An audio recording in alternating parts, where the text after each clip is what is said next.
Salut Julien, j'espère que tu passes un bel été. Donc, on est ici assis sur une belle terrasse ensoleillée du centre-ville de Montréal et je voulais prendre un peu de ton temps pour te poser des questions qui sont régulièrement posées à Ressources Tarku. Donc, premièrement, vous avez récemment sorti un communiqué de presse sur le projet Silver Strike en Arizona. Peux-tu nous en parler un peu plus? Oui, tout à fait. On a sorti les derniers résultats d'exploration qu'on a fait dans la région de Solstice. C'est la partie qui se trouve au nord-ouest du projet. On a plusieurs secteurs comme ça sur le projet qu'on travaille. C'est quand même un projet assez grand, là, 30 km², donc on le travaille par différents secteurs. Et là, les derniers communiqués de presse portaient sur les résultats qu'on avait eus sur l'échantillonnage dans les galeries des anciennes galeries d'exploration de Solstice. Et on a vraiment montré que c'était une évolution très intéressante par rapport à la compréhension de la minéralogie. Ce qu'on a montré, c'était que dans ce secteur-là, la minéralisation est reliée à l'intersection de différentes veines. Et c'est à ces intersections-là qu'on est capable de retrouver des valeurs entre 200 et 500 grammes par tonne d'argent. Et ça nous permet de planifier la prochaine campagne de forage qui va avoir lieu à l'automne de cette année. Donc, on est capable, grâce à ces types d'échantillonnage-là très précis, de comprendre un peu mieux la qualité et la valeur du projet, l'économique du projet Silver Strike. Super intéressant. Et puis, une question qui revient souvent concernant les projets de Tarku. Lequel, selon toi, serait le projet principal, le projet le plus important de Tarku? C'est très intéressant comme question. Ça aussi, on nous le pose effectivement bien souvent. Je dirais que tout revient un peu à la stratégie de l'entreprise. On est un générateur de projets.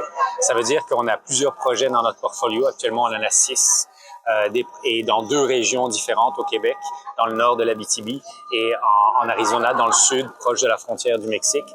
Et le but, c'est d'avoir plusieurs projets que l'on avance, que l'on travaille, et au fur et à mesure qu'on fait l'exploration, de voir quel est le projet qui a les meilleurs résultats. Actuellement, cette année encore, à l'automne 2022, on va travailler 2 secteurs différents. On va travailler les projets au Québec.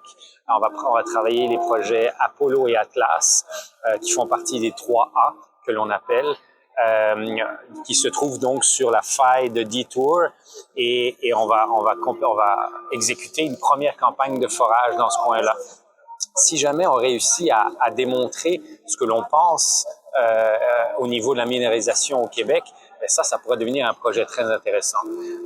Notre projet Silver Strike en Arizona est aussi un projet très intéressant parce que lui, il est plus avancé, il a beaucoup plus de données.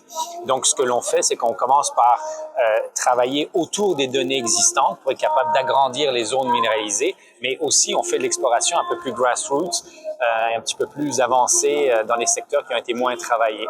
Donc, en fonction des résultats, je dirais que c'est difficile de dire lequel des projets est le plus hot, mais c'est sûr que le projet Silver Strike a beaucoup d'informations et a beaucoup de potentiel de devenir un projet avancé dans les prochains mois. Super. Et aussi, Julien, je sais que vous comptez beaucoup sur la science et la technologie pour accroître l'efficacité et améliorer la performance de vos projets. Est-ce que tu pourrais nous en dire un peu plus à ce sujet? Ce sont les outils qu'on utilise, effectivement. La géologie, c'est une science de la Terre, et comme toutes les sciences, les connaissances, les compréhensions évoluent. On a choisi au niveau de notre stratégie de travailler dans des secteurs qui ont été historiquement minés déjà, donc qui ont déjà démontré leur potentiel minéralogique. Et ce qu'on a choisi comme stratégie, c'était d'aller chercher ces secteurs-là qui n'ont pas été travaillés depuis un certain nombre d'années. Et la science évolue et les compréhensions, les connaissances évoluent. Et donc, des secteurs qui ont été travaillés il y a 50aine d'années, les connaissances ont évolué aussi par rapport au secteur en tant que tel. Donc, c'est très important de rester à l'affût et de suivre l'évolution des connaissances en géologie, la compréhension de la minéralogie. Comment est-ce que l'altération, par exemple, peut nous aider à chercher un dépôt? Comment est-ce que la chimie des minéraux est comprise aujourd'hui. Toutes ces choses-là sont extrêmement importantes. Donc, on travaille avec des consultants, des groupes qui sont à l'affût de ça. Et les technologies, c'est la même chose. Les technologies, ce sont les outils en tant que tels qu'on utilise. Un drone, ça va pas nous faire découvrir une nouvelle mine, mais ça va nous aider à améliorer la façon dont on travaille. Et la meilleure des technologies, c'est celle qui nous permet de faire diminuer finalement les coûts d'exploration. L'exploration coûte cher. Et donc, si on est capable d'utiliser des technologies qui sont plus efficaces, plus rapides et qui nous coûtent moins cher, ben voilà la meilleure technologie. Super, vraiment intéressant. Donc, une dernière question pour toi, Julien. Comment protégez-vous les intérêts des actionnaires de Tarkoo et comment réduisez-vous le risque de dilution?